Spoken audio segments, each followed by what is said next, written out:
kami dari bentuk nakirah dan definitif dalam ayat tersebut dengan kalimat khairah. Dampak positif yang membawa kebaikan dan kebajikan melalui jihad. Sesungguhnya setelah dengan dakwah dan jihad para ulama, penyebaran Islam dengan Nusantara ini, Abdul Rahman Mas'ud menjelaskan bahwa Islam memiliki dua model yang saling mengikat, yakni model universal dan model domestik. Model universal adalah model yang menyatukan dunia Islam di bawah kepemimpinan Uswatun Hasanah, yakni baginda Rasulullah sallallahu alaihi wasallam. Sementara model domestik adalah model yang menjadikan Muslim Indonesia unik di bawah adalah mereka yang bermakmum dari model-model Wali Songo. Mereka ada 9 wali yang disebut dengan sebutan Wali Songo.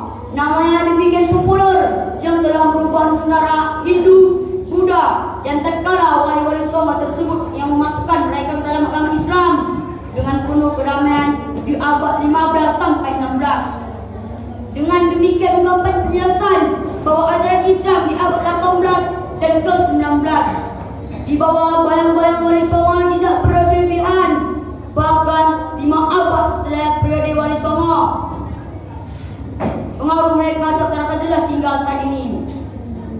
Lalu hadirin, muncul sebuah pertanyaan, apakah model Islam yang menggerakkan jihad sebagai sarana irhad ataupun terorisme merupakan jihad di Indonesia? Maka hadirin, tentulah tidak. Jihad di Indonesia dibangun dengan bentuk toleransi terhadap produk-produk lokal budaya yang ada. Islam Indonesia tidak merantas tempat-tempat ibadah yang berbeda dengan mereka. Bahkan begitu banyak masjid-masjid di Indonesia yang dibangun dengan budaya mereka dan jauh dari model tanah Arab. Namun hadirin, begitu banyak para pendakwah-pendakwah baru yang seringkali membaca Islam demi hawa nafsunya untuk menguasai seorang atau sekelompok orang. Pantas tatkala yakni baginda Rasulullah sallallahu alaihi wasallam pernah menasihati para sahabatnya melalui sabdanya yang disampaikan oleh sebagai berikut. Raja'na minal jihadi asghari ilal jihadi akbari. Qalu wa ma jihadu akbari? Qala mujahadatul aibadi hawa. Dan tatkala baginda Rasulullah sallallahu alaihi wasallam memberitahu para sahabatnya bahwasanya kita telah kembali dari jihad yang kecil menuju jihad yang besar. Lalu para sahabat bertanya kepada baginda Rasulullah sallallahu alaihi wasallam, apakah itu jihad yang besar wahai Rasul? Rasulullah pun menjawab, seorang hamba berjihad melawan hawa nafsunya.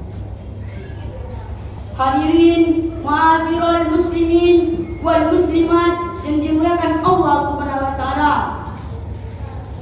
Inilah yang terjadi saat ini. Jihad tidak lagi memberi dampak positif kepada semua orang berupa kemaslahatan dan kebaikan kepada setiap orang, melainkan karena nafsu al-hawa yang dikedepankan. Padahal yakni baginda Rasulullah sallallahu alaihi wasallam diutus ke muka bumi ini adalah sebagai rahmat Allah kepada seluruh makhluk di muka bumi ini.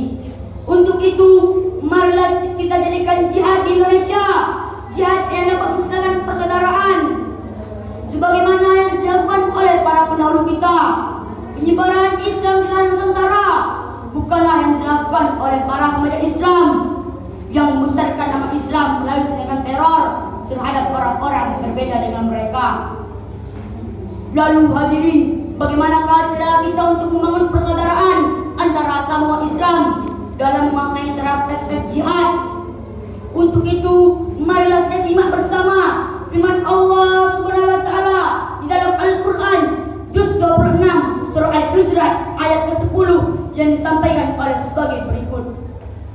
Innamal mu'minuna ikhwatun fa aslihu baina akhawaykum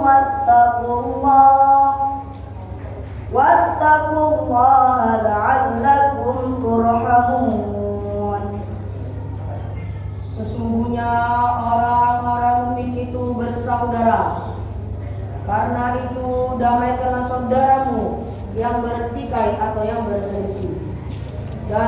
bertakwalah kepada Allah Subhanahu wa taala agar kamu dirahmati. Adapun kata ahwaikum di dalam ayat tersebut adalah bentuk dua dari kata ah.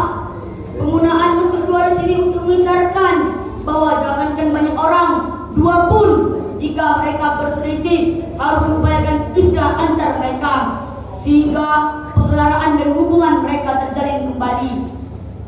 Dengan demikian ayat di atas mengisyaratkan bahwa sangat jelas persatuan dan kesatuan serta hubungan harmonis antara anggota masyarakat kecil ataupun besar akan melahirkan limpahan rahmat bagi mereka semua, yang pada puncaknya dapat melahirkan pertumpahan darah dan perang saudara.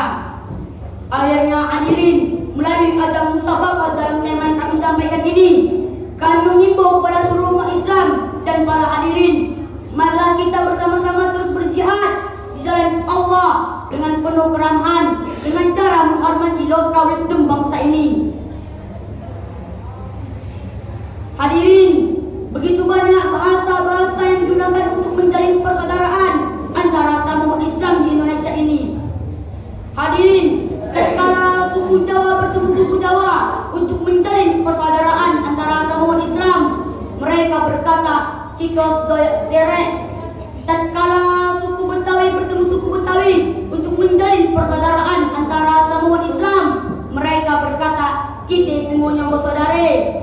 Tatkala suku Batak bertemu suku Batak untuk menjalin persaudaraan antara sesama umat Islam, mereka berkata orang saudara. Tatkala suku Melayu bertemu suku Melayu untuk menjalin persaudaraan antara sesama umat Islam, mereka berkata kita semuanya bersaudara. Tatkala suku Aceh bertemu suku Aceh untuk menjalin persaudaraan antara sesama umat Islam, mereka berkata Kutonang Bandung bersaudara, permai pakai-pakai. Maka hadirin, marilah kita tingkatkan ukhuwah basyirah, ukhuwah wataniyah dan ukhuwah islamiyah untuk memperkuat persaudaraan antara sesama umat Islam demi mendapatkan rahmatnya Allah Subhanahu wa taala. Amin, amin ya rabbal alamin.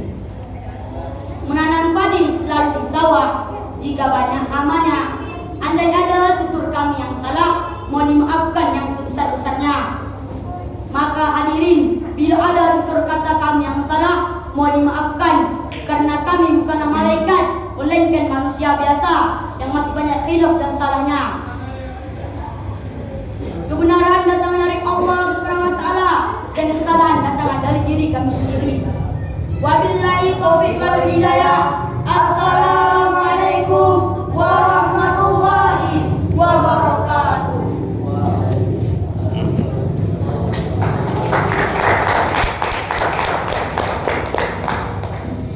Terima kasih kepada Model Al-Syafiri. Peserta selanjutnya dari SPP 022 Pondok Al-Furifwan, padanya dipersilakan. Dan bersiap-siap pada SPP 030